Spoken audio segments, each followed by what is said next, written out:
जय श्री राम। परम प्रिय मेरे भाई बहन, श्राद्ध पक्ष 10 सितंबर से लेकर के 25 सितंबर 2022 तक प्रारंभ हो रहा है। इसमें कई सारे प्रश्न आते हैं। एक तो डेट्स ऑफ श्राद्ध, तो इसकी पूरी जानकारी इस लिंक को टच करके आप जान सकते हैं। दूसरी बात ये आती है श्राद्ध पक्ष में हम क्या क्या करें। तो मेरे भाई बहन, इसमें 2-3 बातें हैं जो हमें श्रद्धा और विश्वास पूर्वक करना चाहिए। एक प्रश्न और भी आता है कि हम जो है गंजे हो जाएं, बालों को निकाल दें क्या?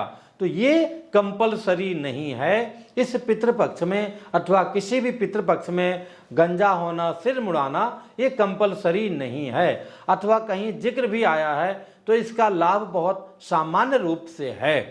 कंपलसरी क्या है? नित्य तर्पण करना, नित्य अपने पिता को जल देना। तर्पण हम स्वयं सरलता से कैसे करें, इस लिंक को टच करके आप जान सकते हैं, स्वयं कर सकते हैं वीडियो को देख करके। तो तर्पण तो हमें पहले दिन से लेकर के 25 तारीख तक नित्य करना है।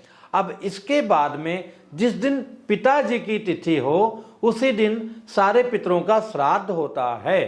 पिताजी अगर हमारे जीवित हैं तो हमारे बाबा जी की, मतलब पिताजी के पिताजी की जिस दिन तिथि है उसी दिन जो है सारे पितरों का श्राद्ध एक साथ में करना चाहिए। और अगर जो है किसी कारण से तिथि निकल गई है तो जो है सर्वपितृ अमावस्या जो इस बार 25 सितंबर को प्राप्त हो रही है, उस दिन हमें सारे पितरों का एक साथ में श्राद्ध करना है।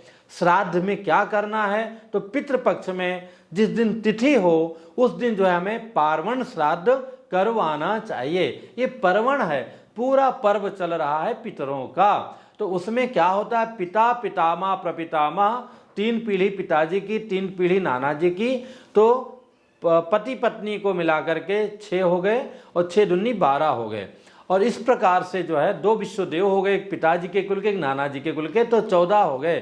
तो कम से कम 14 ब्राह्मणों का भोजन हमें अवश्य कराना चाहिए। 14 नहीं करा पाते हैं तो 8 ब्राह्मणों का भोजन अवश्य कराना चाहिए और हमें पार्वण श्राद्ध कराना चाहिए। तो इसकी भी विधा और इसकी पूरी व्यवस्था जो है विधिवत जो है हम लोगों के चैनल में उपलब्ध है। अगर आप स्वयं कराएं तो सबसे उत्तम है।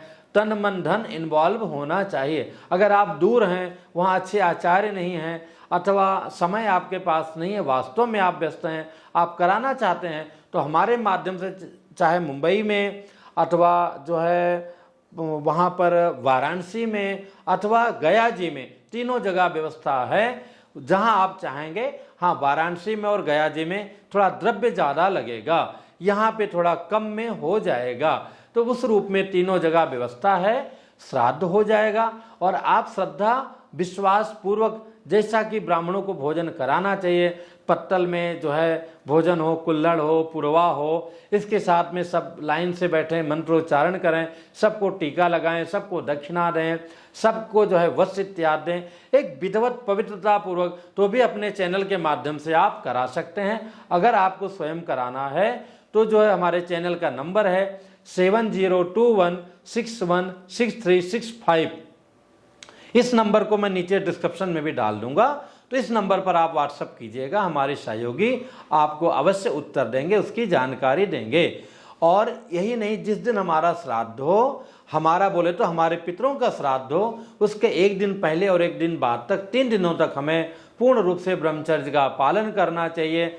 और भी उटपटांग खाने पीने की आदत है, मैं तो कहूँगा पूरे पितृपक्ष में नहीं ग्रहण करना चाहिए, लेकिन इन 3 दिन तो विशेष रूप से करना चाहिए। पूरे पितृपक्ष में हमें नित्य अपने जो मेन दरवाजा है उसके द्वार को धोना चाहिए, दोनों साइड में चावल और फूल अर्पण करना चाहिए। उसके बाद पितरों को जल देना चाहिए, घर में एक अच्छा वातावरण रखना चाहिए। हमारे पितृगण हमारे पास आते हैं अपना भाग लेने के लिए। इसकी बहुत सारी कथाएं हैं। एक कथाएं ये है, जो कर्ण जी थे, जब वो स्वर्ग लोक में गए, उनको भूख लगी तो उनको खाने के लिए सोना और चांदी दे दिया गया। तो उन्होंने कहा, पितामह ये क्यों है, सोना चांदी मैं कैसे खा पाऊंगा? उन्होंने कहा कि कभी आपने अपने पितरों के प्रति तर्पण नहीं किया, पिंडदान नहीं किया, ब्राह्मणों का भोजन नहीं कराया। आपने सोना चांदी तो कितनों जो है कुंटल आपने दान किया है, तो ही आपको प्राप्त हो रहा है। तो कहे नहीं आप हमारे ऊपर दया करें, हम क्या करें, कैसे हमारा उद्धार हो। तो पितृपक्ष आने वाला था, तो इसी में उनको 15 दिनों के लिए भेज दिया गया पृथ्वीलोक पर। एक ये भी कथा आती है, यहाँ से पितृपक्ष भी प्रारंभ माना जाने लगा। 15 दिन तक जो है कर्ण जी यहाँ पर थे, और जैसे जैसे उनके पितरों की तिथियां आती थीं वैसे वो पिंडदान आज करते थे। उसके फलस्वरूप जो है वो अनंत काल तक वैकुंठ में आनंद लेते रहे। देखने में बहुत ही सरल विधि है पिंडदान की, लेकिन इसका महत्व इतना अधिक है कि हम आप कह नहीं सकते हैं। कितना भी मजबूत जो है कंप्यूटर हो, कितना महंगा हो, सब कुछ हो, और इसका जो पावर जोड़ने वाला अगर वायर ना हो, कितना हल्का होता है, कितना इसके मुकाबले कितने कम पैसे का होता है।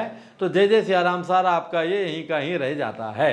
तो ऐसे ही हम कितना भी सत्कर्म कर लें, पर अगर अपने पितरों के निमित्त हम एक छोटा सा कार्य नहीं कर पाएंगे तो हमारा सुख बाधित होगा, जीवन बाधित होगा, और जीवन में वो उन्नति नहीं मिलेगी। उन्नति तो भूल जाइए, महापाप चढ़ता जाएगा। उसी प्रकार से जैसे आप अभी गणेश उत्सव चल रहा है, आगे मैया का उत्सव आएगा, नवरात्रि का आएगा, आप पांडाल में 10,000 रुपये का जो है दान कर दें बिजली सजावट के लिए, और अपने घर का बिजली का बिल नहीं भरेंगे तो कितना भी महंगे महंगे आप बिजली लगाए रहो, आपकी बिजली कट जाएगी। अब बाकी आप लोग समझदार हैं। पुनः मिलूंगा एक नई जानकारी के साथ में। मन में कोई दुविधा हो तो कमेंट्स कीजिएगा, बताने का प्रयत्न करूंगा। जय सिया राम।